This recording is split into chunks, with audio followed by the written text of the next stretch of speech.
Yes, omulungi andaba olunaku lwaleero wano ku munno nkwebaza emirimu gyonna gye tusizaako engalo. Omwereza amanya Damba Eric. Olunaku lwaleero tuli wano eno ku Yunivasite y'e Kyambogo ng'era tuzze mu nominations z'aba girl president. Olunaku lwaleero tutambudde ne candidate wa People Power amanyiddwa nga Mbazira John Senior. Era abakulu ba People Power olunaku lwaleero balaze amaanyi bwe bazze mu bungi wano eno ku grounds bagenda okunominatingira aba girl president. People Power!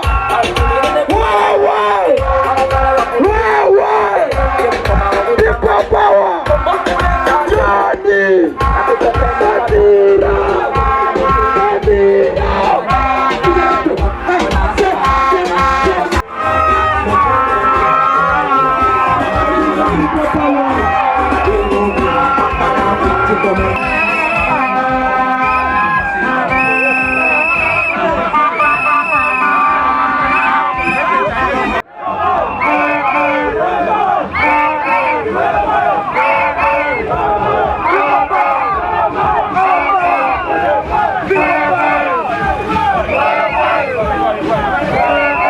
Abavubuka abannakisinde kya People Power abali ku Yunivasite y'e Kyambogo bayisa ebivvulu era nga bakola processions okwetooloola ekitundu kino ekya Kyambogo nga tetunaagenda ku Yunivasite. Abavubuka bano basoose kuyisa bivvulu okwetooloola ekyalo kyonna nga bagenda bamanyisa abantu nga batambula ne candidate waabwe Mbazira John Senior eyajjidde ku kadi y'ekisinde kya People Power.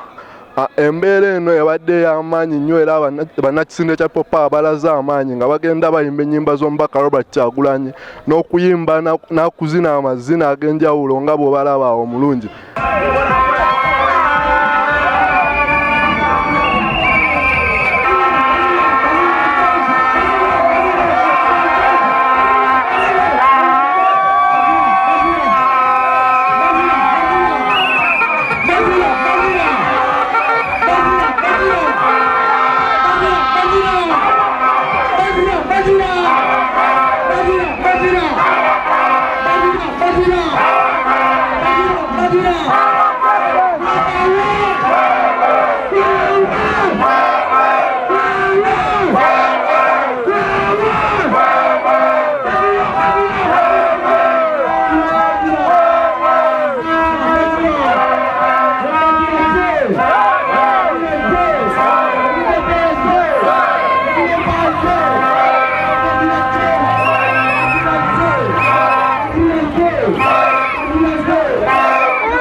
Twetolodde ekyalo kino kyonna ekya Kyambogo nga tugenda tutambula n'omukulu ono era bannakisinde kya People Power balaze amaanyi nga buli we tuyita abantu bakuba emizira balaga nno bali wamu n'ekisinde kya People Power.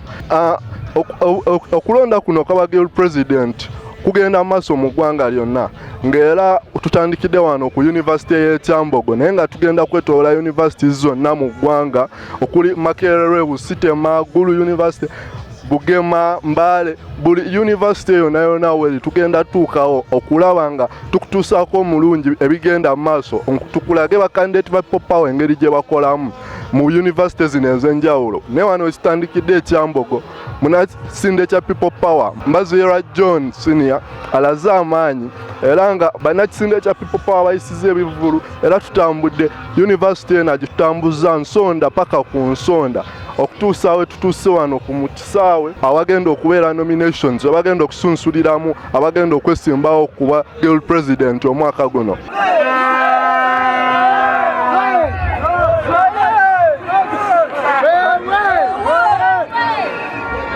Mpozi okuwulyako akatono owa Girl President buno kintu kikulu nnyo kuba singa People Power egezaako negenda newangula owa Girl President mu universities zonna kiba kiraga nti People Power y'amaanyi kuba abavubuka abasinga bali mu universities era singa People Power ekola ekintu kino eno bagildi bonna abali mu universities ez'enjawulo ne babeera nga bavudde mu People Power kiba kiraga nti People Power kamu 2021 egenda beera neetegefu okutwala owa president.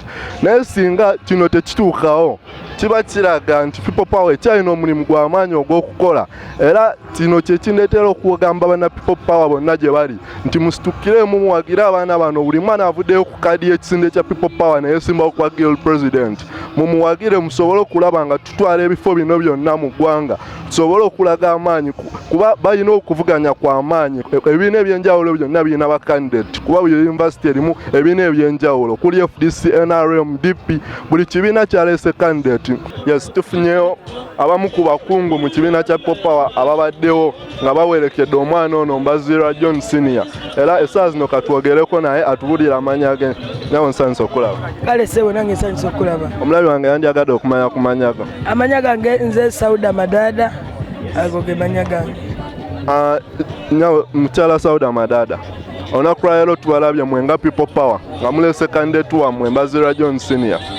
Ekintu kino nga mwe People Power kyemukoze kibaleka essaawa zino nga tunatera ogenda mu kalulu k'obwa president. Of course kino kiraga ekifaananyi nti nga bba abavubuka beteefuteefu n'omulamwa gwe tuliko ogw'okulaba nti tukyusa obuyinza budde emikono gy'abannansi era nga bw'olabye abantu tebakyalimu omutima gutya kuba poliisi egezezaako neera ng'olaba tebatidde so ekyo kitulaga nti bwe tunatuukira 2021 ate tujja kuba tulina we tutuusa okusingawo ennyo. Mukyala Sauda Madada mwenga People Power strategies si ze mutadde ku ground okulaba nga muwangula akalulu kanene akoba guild. Of course strategy started ku ground. First and foremost kwe kukubiriza abaana baffe okulaba nti bamalayo tuition. Abamu baba muyina naye nga bakyagala omwozesaamu amagoba.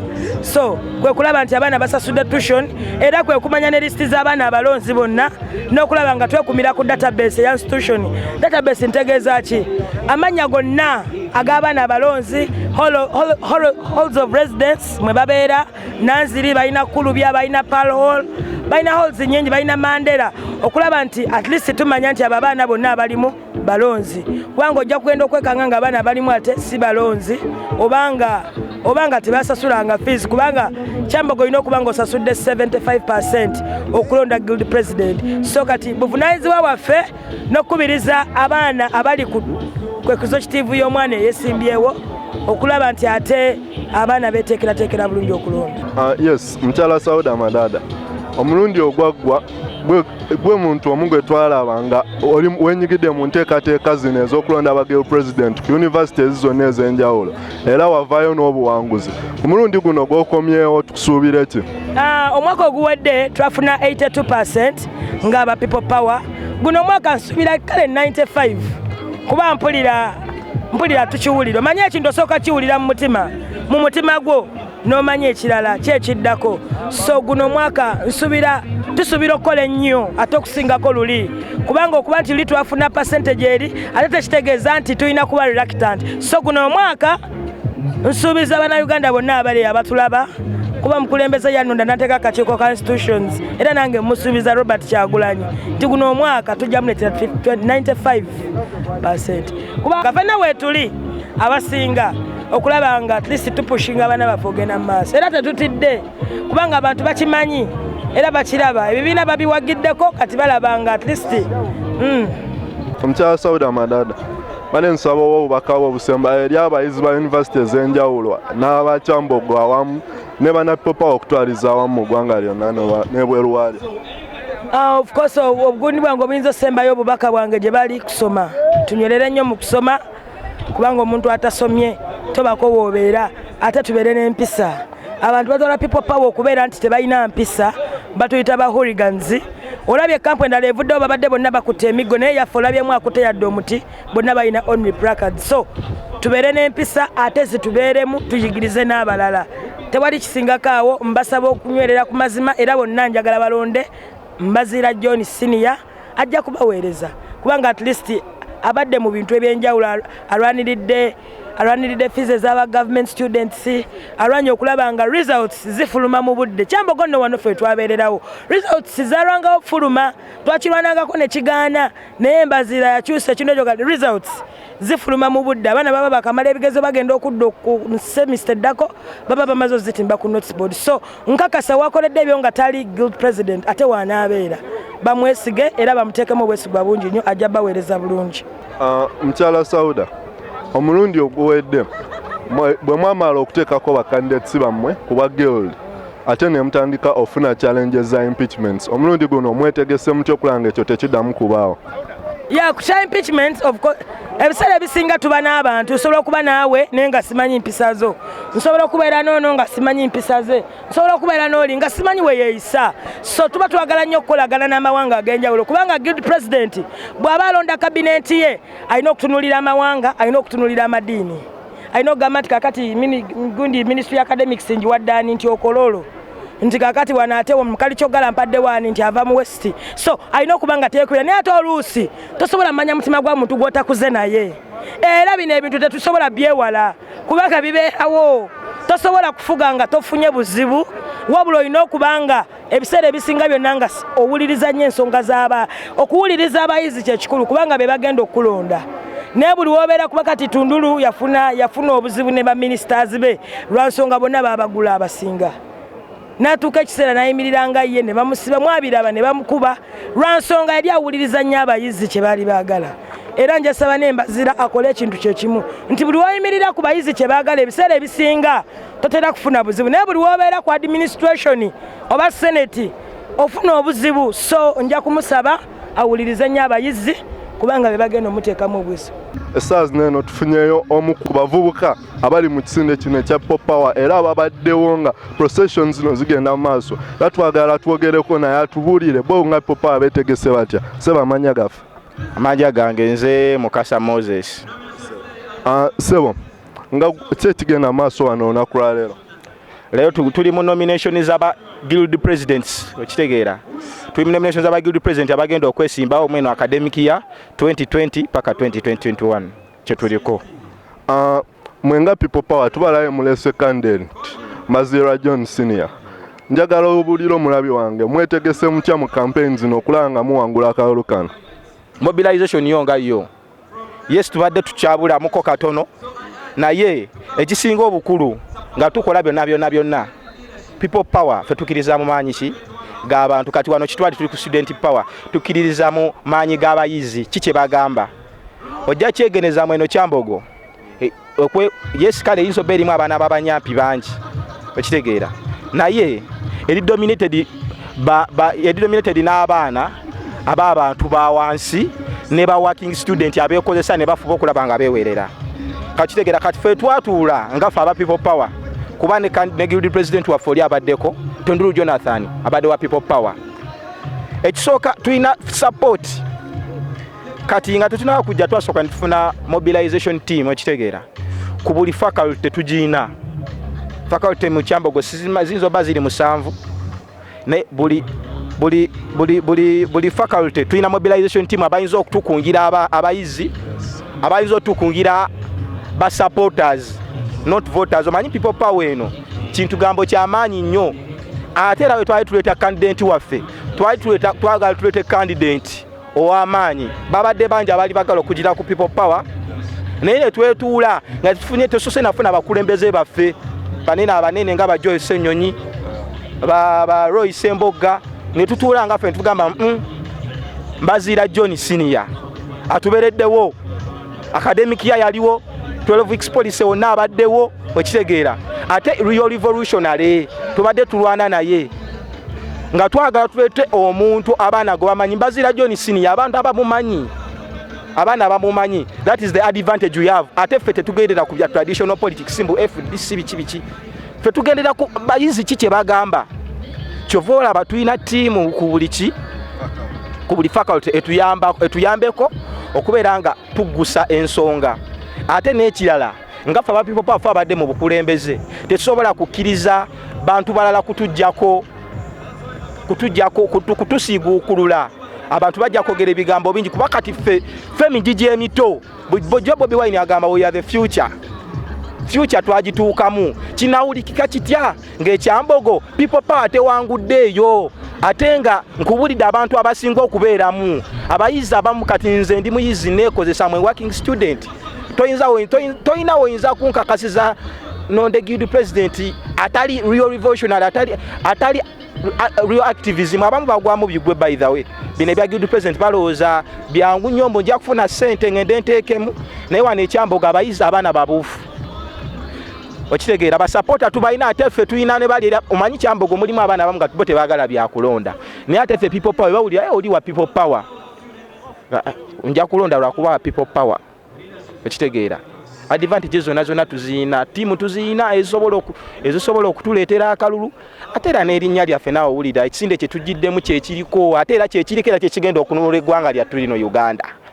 bano abalala bonna tebakyalina kibayinza kutuyamba People Power ekisinde kyekiyinza okugatta bana Uganda ffenna ne tutwala Uganda mu maaso lwakuba simanyi ffe abaana abato bwe tubiraba bali abakulu baffe bali abazeeyi baffe balwanye simanyi oba bo babiraba naye nga ekituufu kiri nti ne wano ekyambogo People Power tuba twagala okufuna Kyambogo ennungi education reforms ennungi tulina kulonda guild president waffe Mbazira John Senior era kyovola aba buli kimu kiri ku saidi yaffe era ne Mukama Katonda ali ku saidi yaffe tumanyi tujja wangula. Yes, tuanza nyosefu. Roy Sembogga, Head Institutions People Power. Mukuru Roy Sembogga, otugaye gwakulya institutions mu People Power. Ati nga gwakulya institutions mu People Power, olunaku lwa leero tuli wano mu nominations za guild president. Oleyinza strategies ti okulaba nga People Power muddamu okutwala obukulu bwa ekifo kino eno ku Kyambogo University.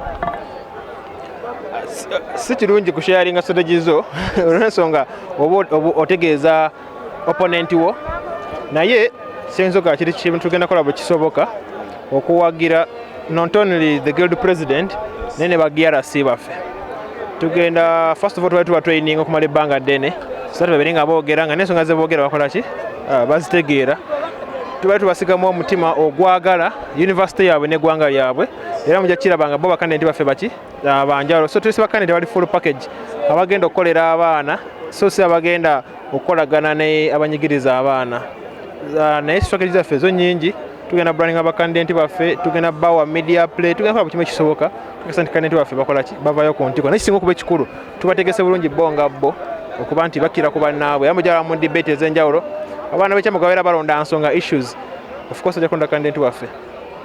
Yes. Mukulu Royce Mboga, omwaka oguwedde People Power yafuna 82% mu institutions zonna mba guild president. Omulundi guno eno osuubira enamba egenda kweyongerako begenda kukkirira? Tusuubira nti enamba egenda kweyongera. Wano mu university zena twalinanga abaali baagala tiketi yalinga omu babiri naye kati buli university gy'otuuka bw'ogenda e Muni bw'ogenda e Kabale bw'ogenda Mbarara waliwo competition y'amaanyi so abantu tiketi bajagala abantu enjiri bagiwulidde so tulina okukkiriza nti tugenda kufuna kingi okusinza ku kitwafuna ku kiri eri bwobeera ng'oyimiridde n'abantu bwobeera ng'oli ku mulamwa ebyafaayo bibeera ku sayidi yo era tulina okukkiriza nti tugenda kuwangula.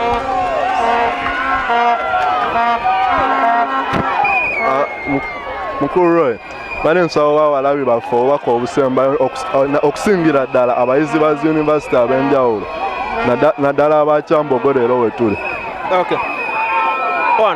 Enjiri yange ngenda genda eri abavubuka mu ngeri ey'enjawulo nja gitwalako mu bayizi abavubuka b'eggwanga ne balina okumanya nti ebiseera eby'omu maaso ebyalina eggwanga biri mu ngalo zaffe tukyali baana bato tulina okwenyigira mu byobufuzi tulina okwenyigira mu nteekateeka z'eggwanga lino eno nti abasajja batufuga essaawa zino eno ebiseera by'omu maaso bibali mabega tebalinayo kipe kyebakola ki kyebeetaaga naye abayizi ate abayizi ba university njagala bagamba nti n'abasajja batufuga ebiseera bino eno bagenda mu nsiko okulwanira obuyinza nga bava ku university Mugisha Muntu bali Makerere wano eno n'abalala bonna Bakiza Besigye ba Museveni wali bakava Dar es Salaam mu university okola ki okusoma nti tukyali baana bato nti tuveeyo twenyigire mu eno ensonga tukyuse obukulembeze then tutwale eggwanga lyaffe muki mu maaso kisobola bagamba. Tanzania sir. Aseba amanyago. Amanya gange mpitibwa Kiwedde Shafik. Mukulu Kiwedde olunaku lwa leero okola ki wano ku University y'e Kyambogo? Olwaleero nzize kulaba nga abaana ba Kyambogo University nga nze yaliko wano nga at least bafuna omukulembeze asobola okuba representing obulungi mu kanso kubanga nga bwe tumanyi guild president atula ku kanso ate nga kanso eyisa ebiteeso bingi so Kyambogo University yeetaaga omukulembeze ataluma mu bigambo bye omukulembeze abaddewo ku baana so omukulembeze aza obuzzi so mbaziira abaddewo ku baana n'abakiikirira mwamulaba ku byatundulu bwe yabeererawo abaana so si mukulembeze aza obuzzi naye ye mukulembeze abaddewo era nga abaana bano beesimye nnyo okumufumulala. Mukulu Kiwedde gwe nga eyaliko omukulembeze mu university eno era bubaka ki bw'oyinza okuwa abayizi abagenda okulonda? Abayizi kye mbasaba babeere bakkakkamu kubanga akaseera k'okulonda akaseera katono ekisooka basooke bamanye the primary reason why they are here bamanye they are here to pursue their education basome then balonde tebeetaba mu buvuyo babeere bakkakkamu kubanga okulonda kuggwa ate emisomo gigenda mu maaso. Mukulu Kiwedde tuwuliddeko ku bigambo nga tujja wano eno nti ogenda kwesimbawo ku bwa kansala ebigambo ebyo bye tuwulidde bituufu oba abantu boogera byabwe?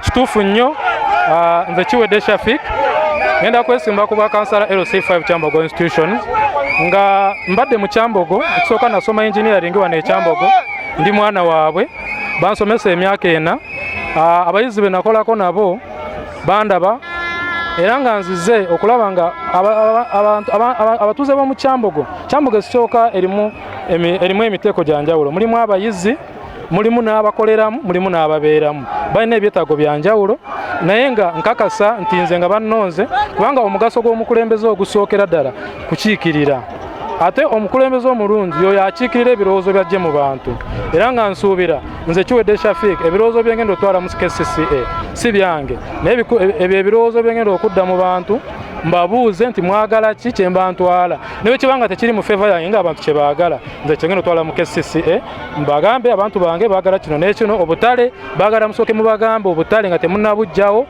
mubatekolere entegeka ennungi emisolo gye mubateekako tebagisobola bafuna mpola so ebyo byenteeka okutwala mu KCCA. Mukulu Kiwedde nandyagadde owe abalabi baffe era abalonzi bo obubaka obusembayo. Nsaba abalonzi b'omu Kyambogo institutions bajje bakebere mu nkalala z'abalonzi bakasenti mwebali bamala bakasenti mwebali ku lunaku lw'okulonda bajje balonde Kiwedde Shafik nga bamanyi nti omuntu gwe balonze ye muntu agenda okubabeeramu ye muntu atagenda kubavaamu ye muntu agenda obakiikirira mu mbeera zonna ye muntu agenda obabeerawo mu bulungi ne mu bubi ye muntu agenda okujja atuule nabo abagambe nti kino kye baagala okuyisa mu kanso nkikole ntya ngende wano oba ngende wano si ye muntu agenda otuula ewaka asalewo ebyo ebyokwogera. If we decide to keep apart, we can choose to fight together and survive. We choose the latter. That is why I'm here today. I am here in the capacity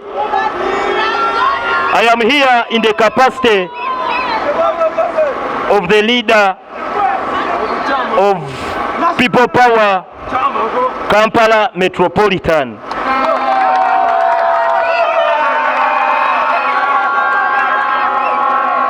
To give you your own, Mbazira John Senior,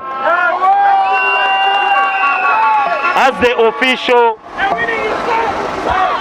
official People Power Movement Guild President Aspirant for Kyambogo University 2020-2021. And if you see as I see, and you sense as I sense, then you know that Mbazira is the right man for the job. I want to beseech you, beautiful ladies of the Banda land, but especially the wonderful ladies of Pearl Hall. Every time I come to Kyambogo, I pass by this hall. I thank God that this is the first stop I'm making here. My brother, this is a sign of victory. I want to ask you to embrace Mbazira, because when you embrace him, you are sure that we are going to continue to ask for education reforms. Not just education reforms, but working education reforms, affordable education in all public universities. As I conclude, because concluding I must. As I conclude, because concluding I must. Embaziloe, Embaziloe, Owangoe, Owamoe, People Power, our power, People Power, our power. Thank you very much. Embaziloe, Embaziloe, Kyambogo, Kyambogo, a revolutionary son, a fighter, a revolutionary. Ladies and gentlemen of Kyambogo University, my name is Harris J. Akampurira, the 86th Guild President of Makerere University. We came to express our love and solidarity with you, our sisters and brothers of Kyambogo University, because we believe in the steel, in the charisma, in the tenacity, in the expediency, in the rigor of my brother Mbazira John Senior. Mbazira, Mbazira, Kyambogo, People Power, People Power, People Power, People Power. Before I give you your leader gallant, students of Kyambogo, let me tell you this. This moment right now marks the beginning of a revolution. A revolution marked by education reforms. A revolution backed by education reforms now. And as I go back to Makerere University, I will tell them that Kyambogo University is already leading the way of education reforms. Embassy Roy! Embassy Roy! Embassy Roy! Embassy Roy! Your leader is here.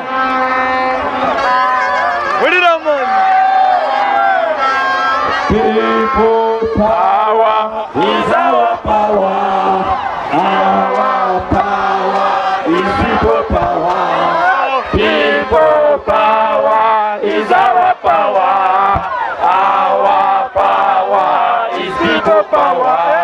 A Kyambogo, a Palu, a Kulubya, a Mbazira, a Kyambogo, a people power, a Tennessee President Uganda, a Bob Wine, a revolutionary, a revolutionary, a breaking down the system, Mbazira John Senior, the next executive president, Kyambogo University.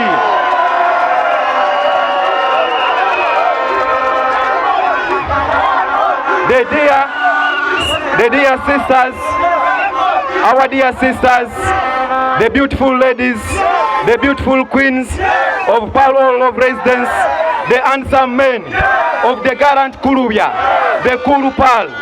We do believe that you don't just exist, but you exist for a reason. And the reason, it is the reason that we stand here today to redefine the face of Kyambogo.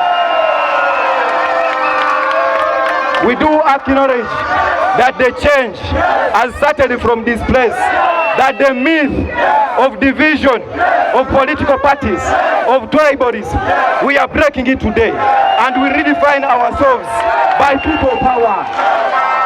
We do believe that Kyambogo University constitutes the majority of female students. Therefore, we believe that they constitute or they contribute the highest proportion of the university budget. But we are so disappointed, we are so challenged, we are crying because of the university management for its failure to prioritize Palo of residents, the female ladies who contribute the highest revenue of our institution. Palo must rise today. That we do acknowledge, even when we have military there, even when we have police there, we are so disappointed that we are still having rape cases beside. We are so disappointed that our sisters are still beaten on the way. We are so disappointed that we don't have security lights there.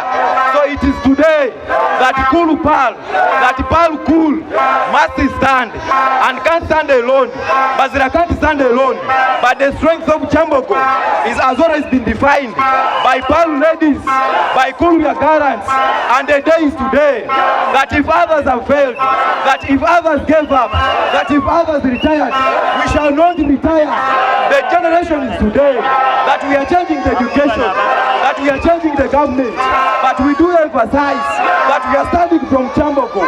We do believe that all of us as we are here, we have the capacity, we have the audacity, we have the exuberancy to contribute to the change of Kyambogo University. So my dear ladies, our dear sisters of Palo of Residence, we call upon you, as we do believe that a struggle without ladies, it is half a struggle or a quarter struggle. So it is today that we are defining the strength of this struggle based on the beautiful ladies, the beautiful queens of Palo of Residence. Thank you so much. Yes, omulungi nga olabye ebigenze mu maaso ku University y'e Kyambogo n'okwetooloola Kyambogo yonna okutwaliza awamu. Omukulu Mbazira John alaze amaanyi ne bannakisinde kya People Power, era essaawa zinene omulungi nsaba buli munnakisinde kya People Power gy'oli tuwagira abaana banene mu universities ez'enjawulo kuba okulonda kw'abagereki kugenda mu maaso mu universities ez'enjawulo, era nga bwe nkusuubiriza ffe wano ku munno tujja zikutuusaako buli nsonda ya Uganda tujja gendayo buli university tulabe nga tukulaga bakandidate ba People Power kiki baliko. Omulungi andaba amanya mbadde Damba Eric omuweerezaawo teweerabira okusubscribinga oba omaze okulaba vidiyo eno. mwebale nnyo mwebale ddala mweraba.